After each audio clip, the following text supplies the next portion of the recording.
사랑하는 성도 여러분, 에베소서 5장에 보면 마지막 때의 성도들이 어떻게 살아가야 할 것을 가르치는 말씀이 나옵니다.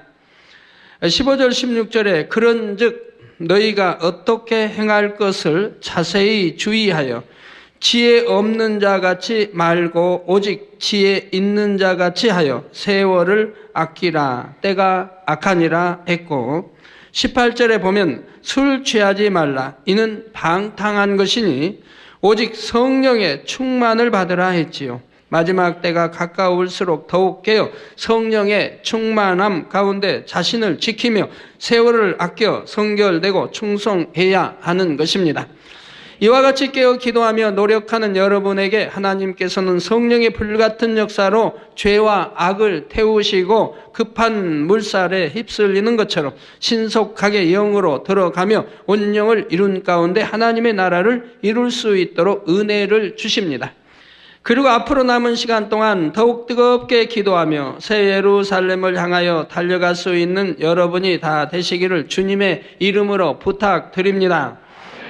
사랑하는 성도 여러분, 오늘은 내기강의 8번째 시간입니다. 지난 시간에는 소의 번제에 이어 양과 염소의 번제까지 증거했고, 오늘은 새의 번제를 살펴보도록 하겠습니다. 오늘 본문 14절에 보면 만일 여호와께 드리는 예물이 새의 번제이면 산 비둘기나 집 비둘기 새끼로 예물을 삼을 것이요 했습니다. 번제는 하나님의 백성들이라면 반드시 드려야 하는 제사입니다. 그런데 사람들 중에는 부유한 사람이 있는가 하면 가난한 사람들도 있지요. 그래서 하나님께서는 번제의 제물을 빈부에 따라 다르게 드릴 수 있게 해 주셨습니다. 원래 제물로서 가장 합당한 짐승은 흠없는 숫송아지인데 숫송아지를 구할 형편이 되지 않는 백성들은 양이나 염소를 드릴 수 있게 하신 것입니다. 너무나 가난해서 양과 염소조차 드릴 수 없을 때는 새의 제물을 드릴 수 있게 하셨는데 곧 집비둘기나 산비둘기의 새끼를 드리게 하신 것입니다. 자, 하나님께서는 각 사람의 형편과 상황을 아시며 각자의 믿음에 따라 인도해 가십니다. 예를 들어 이제 막 구원받아 젖 먹는 믿음일 때에는 다만 주일 예배에 나와 참석만 해도 한 주간을 지켜주시고 은혜를 체험하게 해 주시지요. 성령의 감동감화 충만함 속에서 온전한 영적 예배를 드리지 못했다 해도 부족하다고 그를 외면하시는 것이 아니라 그 믿음 안에서 주의를 지켰다 인정하시며 사랑으로 지켜주시는 것입니다. 예배뿐만 아니라 예물이나 충성, 기도 등 신앙생활의 모든 면에서 마찬가지입니다. 가난한 사람이 사랑과 믿음으로 드린 예물이 부유한 사람이 드린 예물의 액수보다 적다 해도 드린 사람의 형편 가운데서 최선을 다해 드렸을 때는 하나님께서도 그 예물이 적다 하지 않으시지요.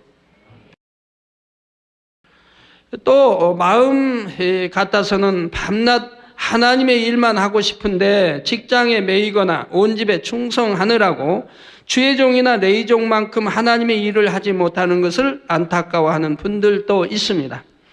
그러나 바쁜 생활 속에서도 시간이 나는 대로 어찌하든 기도하고 신방하고 전도하는 것을 보실 때에 하나님께서는 그런 성도님의 충성과 열심이 주의 종이나 레위족보다 부족하다 하지 않으시는 것이지요. 우리 하나님께서는 모든 사람의 행함에 대해 일률적으로 평가하시는 것이 아니라 각 사람의 형편과 처지를 이해하시고 자신의 상황 안에서 최선을 다하는 마음의 향을 받으시는 것입니다. 그러나 오늘 말씀드릴 새의 번제는 다른 짐승들과 마찬가지로 차이가 있지요. 먼저 오늘 본문 15절 17절을 보면 제사장은 그것을 즉 제물을 단으로 가져다가 그 머리를 비틀어 끊고 단 위에 불사르고 피는 단 곁에 흘릴 것이며 멱통과 그 더러운 것은 제하여 단 동편 재버리는 곳에 던지고 또 그 날개자리에서 그 몸을 찢되 아주 찢지 말고 제사장이 그것을 단 윗불 위의 나무 위에 살라 번제를 삼을지니 이는 화제라 여호와께 향기로운 냄새니라 했습니다. 먼저 제물로 가져온 비둘기 새끼를 제사장이 단으로 가져가서 머리를 비틀어 끊습니다.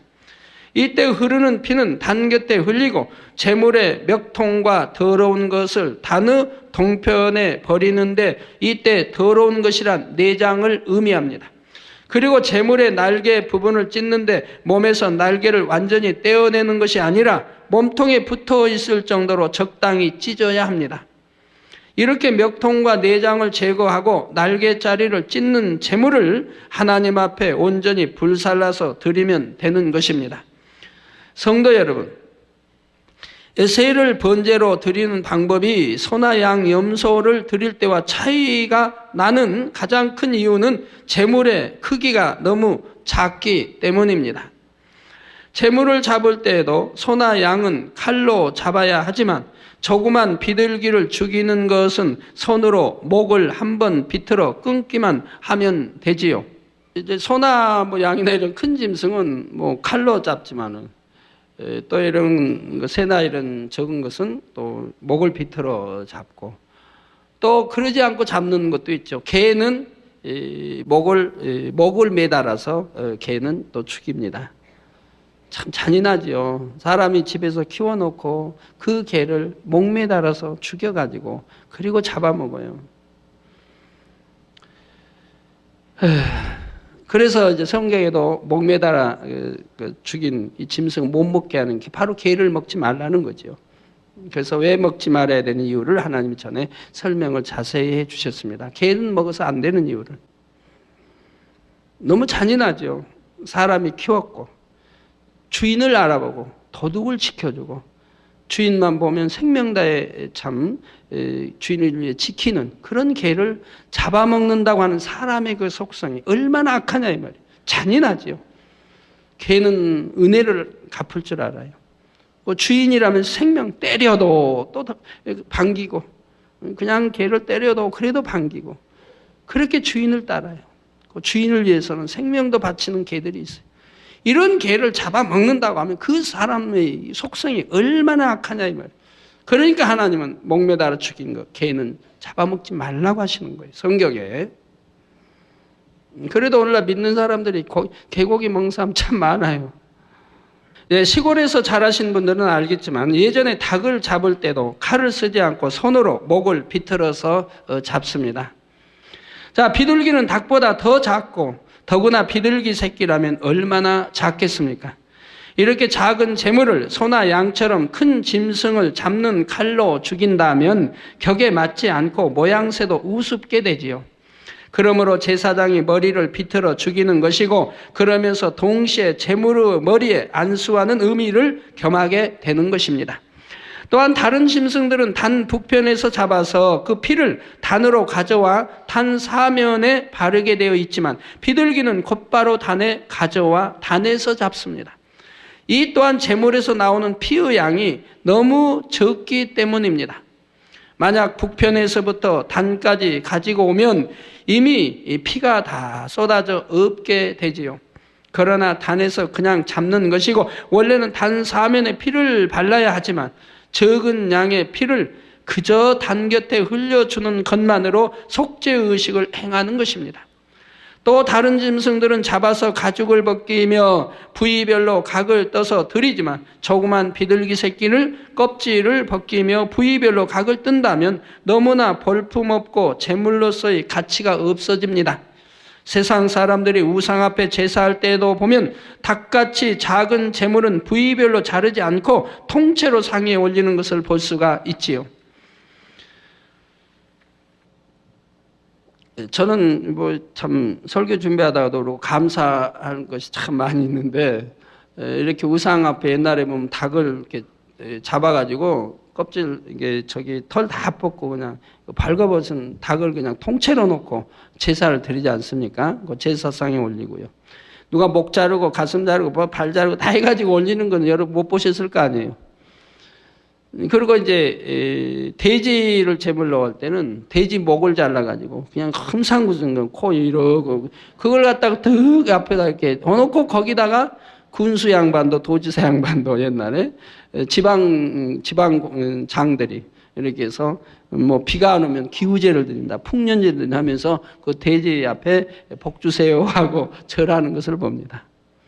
또 뭐 집을 짓는다, 뭐 건축을 한다 하면 또 꼭 그렇게 제사하면 거기다가 복 달라고 대제에다 절을 모두가 하고, 그리고 또 집을 짓고 이렇게들 하는 경우가 많이 있죠. 대부분이 그래요. 우리 믿는 사람들이 아니면은.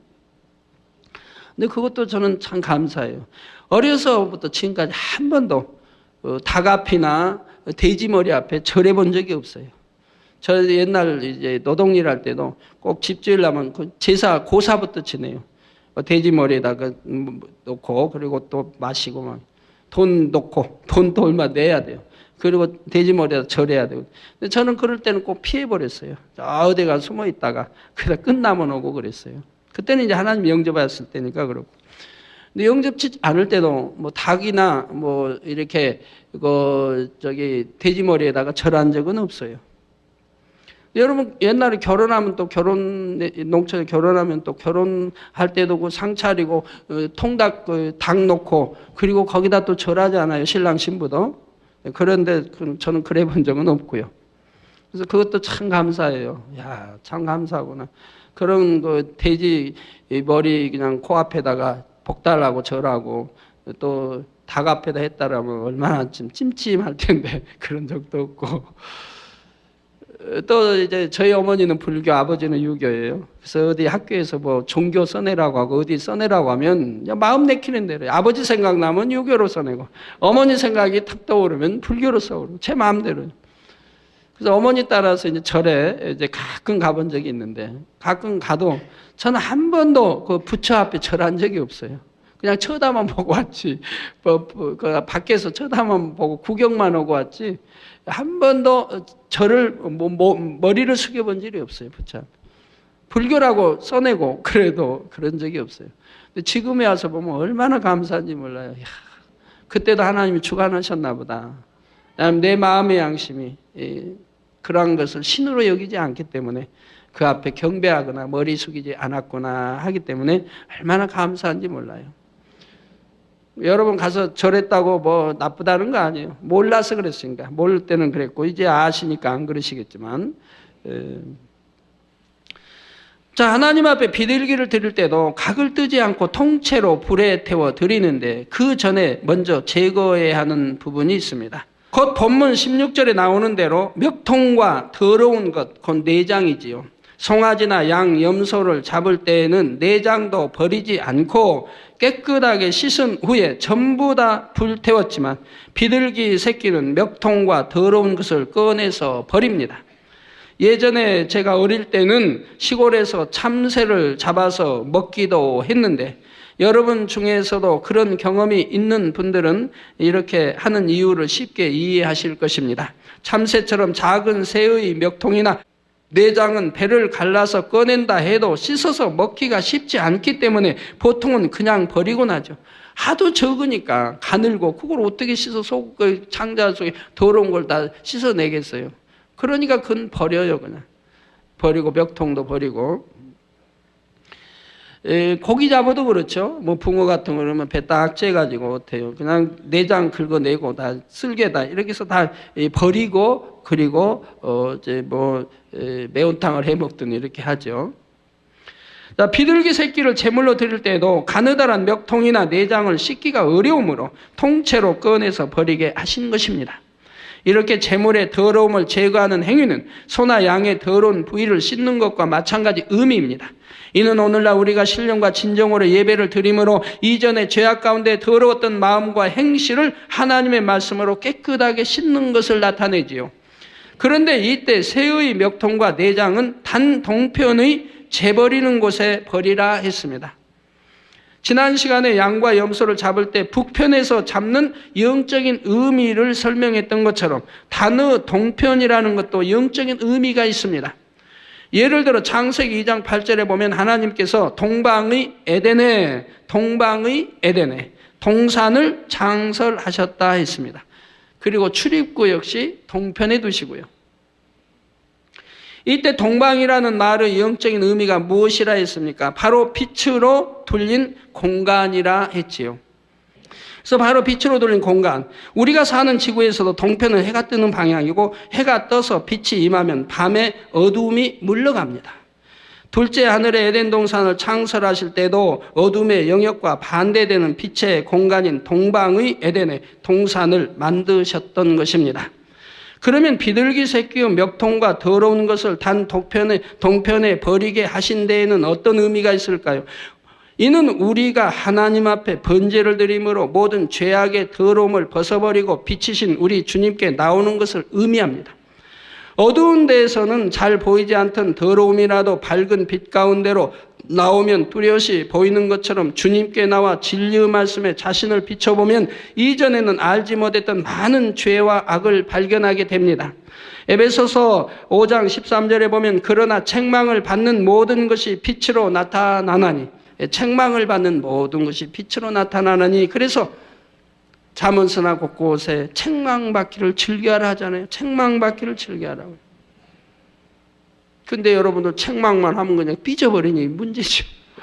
대부분이 좀 지적 좀 살짝 그냥 책망하면 삐져버린단 말이에요. 제가 책망하고 지적해서 그랬다는 게 아니고 다른 사람들 대부분 지적하고 친구라 그냥 사이좋고 사랑해서 친구라 뭐 좀 지적하면 감정 탁 품고 삐지고 지는 뭐 얼마나 잘한다고 하고 간섭한다고 이러니 그릇이 크면 책망받기를 즐겨하는 그릇이 크면 그래서 책망받기 즐겨하면 자기 유익되는 거 아닙니까? 책망받을 그러한 것을 버리면 더 큰 그릇이 되고 유익될 거 아닙니까? 큰 그릇은 책망받기 즐겨하고 적은 그릇은 그냥 책망해주면 그냥 울그락 불그락 울그락 불그락 이렇게 변하고요. 자, 그래서 빛으로 나타나느니 나타나지는 것마다 빛이니라 했습니다. 이 말씀처럼 주님의 빛 가운데 나옴으로써 발견된 죄악의 더러운 것들은 하나님의 말씀을 통해 다 벗어버리고 이제는 어둠에 속한 죄의 종이 아니라 빛에 속한 하나님의 자녀가 되는 것입니다. 이처럼 더러운 죄악을 가지고 어둠에 거하였던 우리가 죄악을 벗어버리고 빛에 속한 하나님의 자녀가 되는 것을 바로 재물의 더러운 것을 제거하여 동편에 버리는 것으로 나타내고 있는 것이지요. 성도 여러분, 이제 17절에는 또 그 날개 자리에서 그 몸을 찢되 아주 찢지 말고 있습니다. 비둘기 새끼는 너무 작기 때문에 각을 뜨지 않는다 했습니다. 그래서 날개를 찢을 때도 완전히 찢어내는 것이 아니라 몸에 붙어있는 상태를 유지함으로 날개를 찢는 의미만 나타내 주는 것이지요. 그러면 날개를 찢는 것은 어떤 의미일까요? 날아다니는 새에게 있어서 날개는 생명과 같은 것입니다. 그래서 제물로 드리는 비둘기 새끼의 날개를 찢는다는 것은 제물 드리는 사람이 자신을 완전히 포기하여 하나님 앞에 생명까지 드리는 것을 의미합니다. 여러분, 새 날개 없다면 그건 죽음과 마찬가지죠. 결국은 잡혀먹고 죽지요. 먹을 거 구하지도 못할 것이고 죽지요. 그래서 타조같이 이런 이제 새는 날지 못해도 워낙 크고 힘이 세고 잘 뛰어다니니까 목도 길고 입뿌리도 날카롭고 하니까 누가 공격하면 방어할 수가 있고 도망가야 하면 36개 주랭랑정 한 번씩 뛰면 벅벅 뛰어서 도망가니까 된다 이 말을 그런 거예요. 그리고 이제 집에서 있는 닭 같은 거 못 나르죠. 그 대신 가축이에요. 사람이 지켜주니까. 안 지켜준다면은 뭐 고양이든 족제비든 다른 게 와서 잡혀 먹일 텐데 사람이 지켜주니까 되죠. 그래서 새는 날개가 없으면 바로 죽음이라 이 말입니다. 생명과 같다 이 말입니다. 그래서 바로 생명을 드리는 의미를 가지고 있습니다. 모든 죄와 악을 벗어버릴 뿐 아니라 자기적인 의, 육신의 생각을 주장하지 않는 온전한 헌신과 복종을 나타내는 것이지요. 고린도전서 15장 31절에 보면 형제들아 내가 그리스도 예수 우리 주 안에서 가진 바 너희에게 대한 나의 자랑을 두고 단언하노니 나는 날마다 죽노라. 날마다 죽는 게 자랑이라 이 말입니다. 날마다 죽는 게 자랑이라. 그래서 여러분 날마다 죽으면 하나님 앞에도 또 자랑이 된다 이 말이에요. 여러분. 그러니까 날마다 죽어야죠. 날마다. 살지 말고 날마다 죽어야죠. 형제들아 내가 그리스도 예수 우리 주 안에서 가진 바 우리도 정말 자랑거리가 있어야 되겠어요. 하나님 앞에도 여러분 앞에도 날마다 죽는 게 자랑이라 이 말이에요. 이러한 사도 바울의 고백과 같이 우리 하나님의 자녀들은 모든 죄악과 비질 가운데 거하던 옛사람이 날마다 죽어져야 하는 것입니다.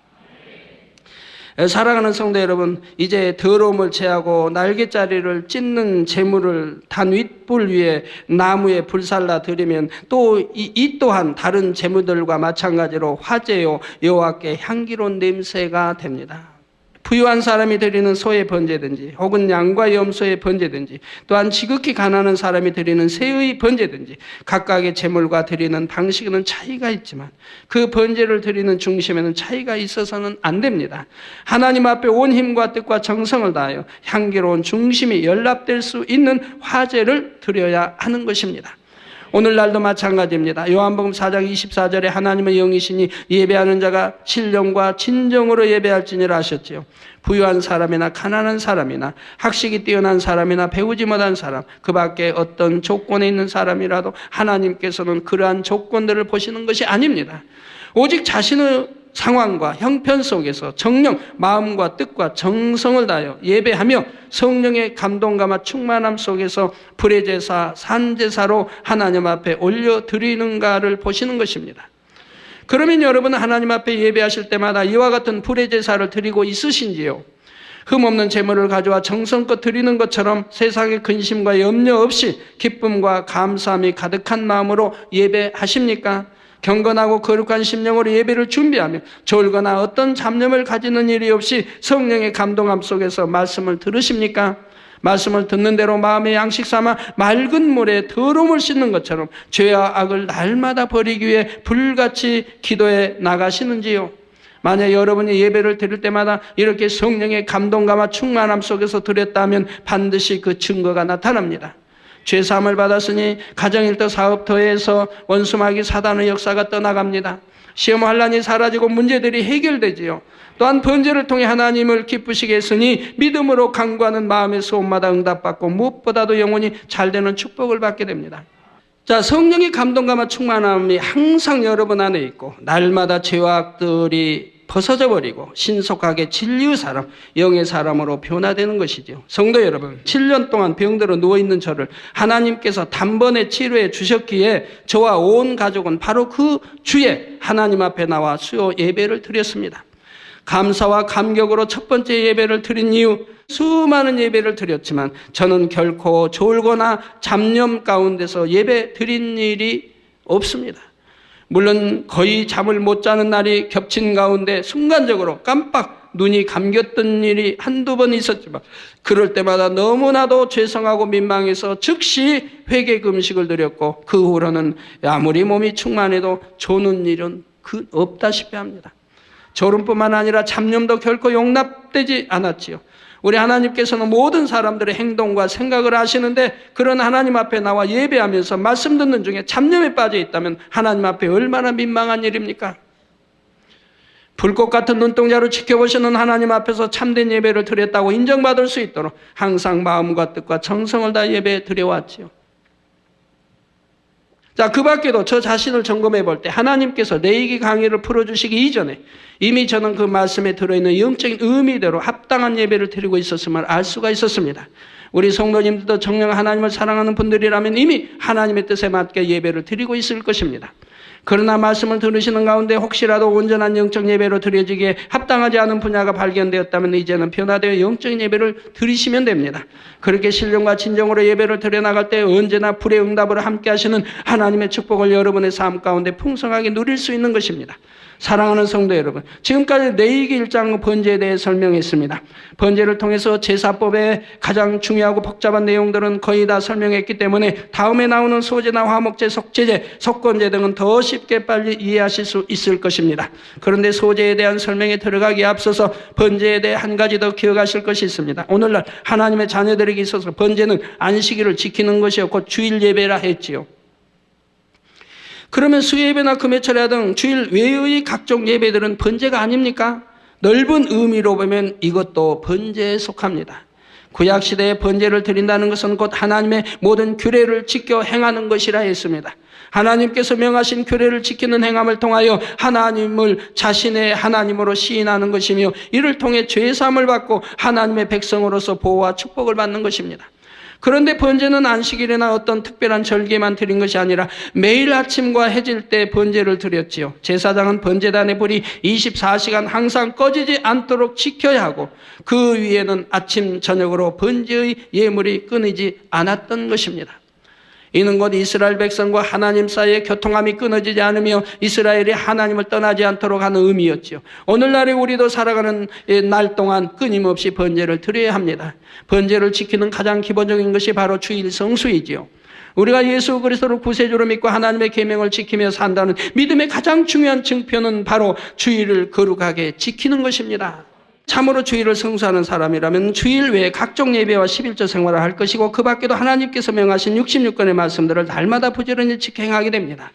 그러니 번제의 의미에서 가장 중요한 것은 영적인 예배를 드림으로 주일을 지키는 것이지만 그 밖에 수요 예배나 금요철야 등 각종 예배도 우리 삶 전체를 산 제사로 드리는 것도 넓은 의미에서는 번제에 다 포함된다는 사실입니다. 감사나 성전 건축 등으로 각종 예물을 드리는 것도 예배를 통해 드려지는 것이니 이 또한 다 번제 안에 포함되는 것이고요. 구약시대의 제사에도 번제 외에 소제, 화목제, 속건제, 속죄제 등 여러 가지 제사가 있는데 이런 것도 영적인 의미로는 다 번제 안에 포함됩니다. 번제를 드림으로 하나님의 백성으로 인정받을 때라야 그 밖에 다른 제사를 드리는 것이 의미가 있기 때문입니다. 이제 레위기 1장의 번제에 대한 설명을 마치고 다음 시간에는 소제에 관한 설명으로 들어가겠습니다. 결론을 말씀드립니다. 성도 여러분, 레위기 6장 13절에 보면 불은 끊이지 않고 단위에 피워 꺼지지 않게 할지니라 명하셨으며 이 불 위에는 아침과 저녁으로 끊임없이 번제의 제물이 올려지게 하셨습니다. 창조주 하나님께서 원하시는 것은 번제로 드려지는 짐승의 고기가 아닙니다. 하나님께서 번제를 명하신 까닭은 백성들이 항상 번제를 드리면서 매일 아침 저녁으로 매 순간순간을 하나님 안에서 하나님과 교통하며 살아가기 원하셨기 때문입니다. 이러한 하나님의 마음을 기억하심으로 우리 성도님들도 매 순간 하나님과 교통하는 삶을 살아가시기 바랍니다. 마음과 뜻과 정성을 다해 신령과 진정으로 예배하며 주일을 거룩하게 지키는 것뿐만 아니라 1년 365일을 항상 하나님 안에 거하시며 아침 저녁으로 아름다운 마음의 향을 올려드릴 수 있기를 부탁드립니다. 그럴 때 하나님께서도 여러분을 기억하셔 여러분의 발길 닿는 곳마다 형통함과 축복으로 간섭하여 주시는 것이지요.